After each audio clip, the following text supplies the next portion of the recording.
That was the last thought running through Emily's mind as she sat on her apartment floor, knees tucked to her chest, eyes swollen from tears that had long dried up. Bills were stacked in one corner of the kitchen counter, unopened. The fridge hummed like it didn't know it was nearly empty.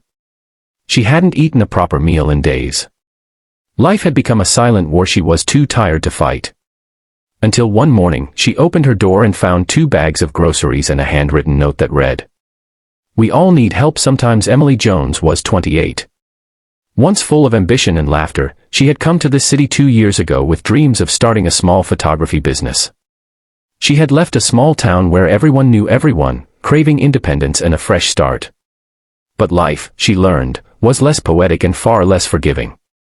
When the pandemic hit a year later, her freelance gigs vanished almost overnight. She tried waiting tables, delivering food, even babysitting for neighbors, but her income was too unstable. Rent piled up. Her confidence crumbled. Her world shrank to the 4 walls of her tiny 1-bedroom apartment on the 3rd floor of the Maplewood Heights complex. She had no family in the city. Her mother had passed 5 years ago, her father was estranged, and her only brother lived overseas. She stopped answering texts from friends, feeling too ashamed to admit how bad things had gotten. Depression crept in silently, like fog, clouding her every day. She didn't even notice the seasons change. Across the hall lived someone Emily had barely noticed before. Apartment 3B belonged to a man named Daniel. Early 30s, quiet, kept to himself. Emily had seen him in passing a few times, often accompanied by a small boy, maybe 4 or 5 years old, clinging to his hand. She knew nothing about him. She never asked. Daniel was a single father. His wife, Lily, had died in childbirth. Since then, his life had revolved around his son, Noah. He worked 2 jobs, overnight security and part-time mechanic work, just to keep their heads above water.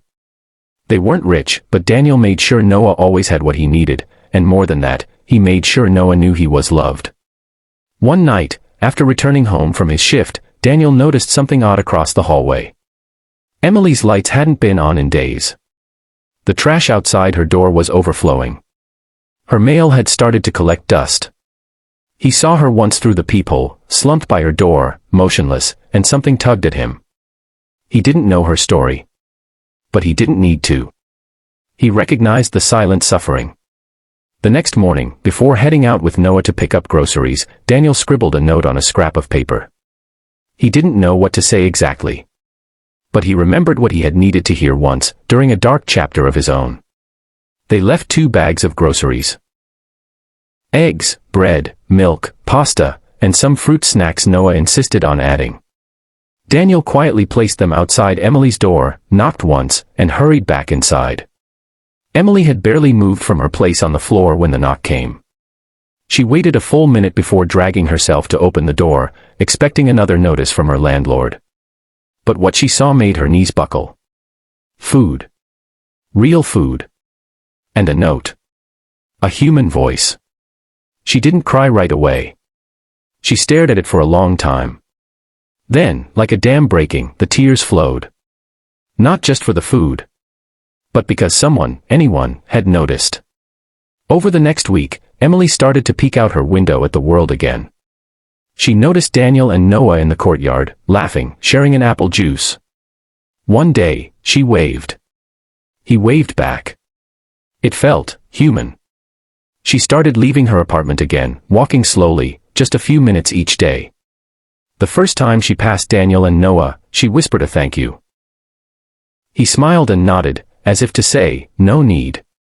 A few days later, she left a note at his door. Daniel replied with another note and an invitation. Noah and I are making spaghetti Tuesday night. Want to join? She did. Dinner was simple, messy, loud. Noah spilled juice twice, but it was the first real meal she'd had with other people in months. They laughed about silly things, shared stories, and for the first time in a long time, Emily felt the weight on her chest ease. With Daniel's quiet support, Emily started rebuilding her life. She applied for a part-time job at a local bookstore and got it. She began doing photography again, offering free shoots for families in the complex to build her portfolio back up. Daniel helped her set up a website. Noah, now deeply attached to her, often declared Emily his second best grown-up, right after his dad. Their bond grew naturally, comfortably. Months passed. The seasons shifted again. And one day, Emily was the one who left a note and groceries outside a neighbor's door, an elderly woman who had just lost her husband. The cycle of kindness had begun again. In a small community, it only takes one thread to weave others back together. Emily never forgot the moment she realized someone saw her. Really saw her. It wasn't some grand rescue. It was 2 bags of groceries and a note from a stranger who had struggled, too. Today, she's stronger. Not because life got easier, but because someone reminded her that being seen, being cared for, matters. Now she makes it her mission to do the same. If you or someone you know is struggling, don't wait for someone to ask. Leave the groceries. Write the note. Be the quiet answer to someone's unspoken prayer. You may never know the impact you have, but it might just save a life.